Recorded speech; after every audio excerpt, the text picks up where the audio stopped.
সিলেট উসমানী বিমানবন্দর থেকে বাংলাদেশ বিমানের একটি প্লেনে লন্ডনে যেতে চেয়েছিলেন অভিনেত্রী নিপুণ আক্তার। তবে পুলিশ তাকে বিমানবন্দরে আটকে দিয়েছে। দেশ থেকে ব্যর্থ হয়ে এখন রাজধানীর বনানীতে অবস্থান করছেন তিনি। জানা যায় 10 জানুয়ারি সকাল 10টায় সিলেট থেকে যুক্তরাজ্যের হিথ্রো বিমানবন্দরের উদ্দেশ্যে ছেড়ে যাওয়ার কথা বাংলাদেশ বিমানের BG-201 ফ্লাইটটির। নাসরিন আক্তার নামে সেই বিমানের যাত্রী হতে চেয়েছিলেন তিনি, কিন্তু তার বেশভূষায় সন্দেহ হয় ইমিগ্রেশন পুলিশের। তাকে আটক করে জিজ্ঞাসাবাদ করা হয়। গোয়েন্দা পুলিশ বুঝে ফেলেন তিনি আর কেউ নন, ডালিউড অভিনেত্রী নিপুণ আক্তার। তার আর লন্ডনে যাওয়া হয় না। ইমিগ্রেশন কর্তৃপক্ষ তাকে বিমান উঠতে দেননি, হস্তান্তর করেছেন ইমিগ্রেশন পুলিশের কাছে। তবে একটি গণমাধ্যমের কাছে পুরো ঘটনাটি অস্বীকার করে নিপুণ জানিয়েছেন তিনি এখন বনানীর বাসায়। ঢাকায় সিনেমার নায়িকা নিপুণ বহুল বিতর্কিত ও আলোচিত। চলচ্চিত্র শিল্প সমিতির সাধারণ সম্পাদক পদে নির্বাচন ও হারজিত নিয়ে নানা নাটকের জন্ম দেন তিনি। 5 আগস্ট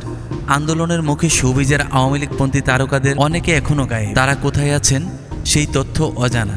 তবে আওয়ামী লীগ রাজনীতির সঙ্গে জড়িত চিত্রনায়িকা নিপুণ আক্তার দেশেই রয়েছেন বলে গণমাধ্যমে খবর প্রকাশ হয়। নিপুণের ক্যারিয়ারে সেভাবে ব্যবসা সফল সিনেমা না থাকলেও করেছেন রাজকীয় জীবনযাপন। মূলত শেখ ফজলুল করিম সেলিমের ছত্রছায়ায় নিপুণ হয়ে ওঠেন অপ্রতিরোধ্য। নিপুণ উচ্চ মাধ্যমিকের পর 1999 সালে চলে যান রাশিয়ায়। সেখানে মস্কো স্টেট বিশ্ববিদ্যালয় থেকে কম্পিউটার সায়েন্সে স্নাতক ডিগ্রি অর্জন করেন। 2006 সাল পর্যন্ত নিপুণ তার স্বামী এবং এক মেয়ে অনিশার সঙ্গে লস অ্যাঞ্জেলেসে থাকতেন। অনেক আগেই স্বামীকে ডিভোর্স দিয়েছিলেন তিনি। নিপুণের অভিনীত প্রথম সিনেমা রত্ন গর্বা মা, কিন্তু সিনেমাটি আজও আলোর মুখ দেখেনি। 2006 সালে FI মানিক পরিচালিত পিতার আসন চলচ্চিত্রের মাধ্যমে রূপালী পর্দায় পা রাখেন নিপুণ। এরপর বেশ কিছু সিনেমায় অভিনয় করেছেন তিনি।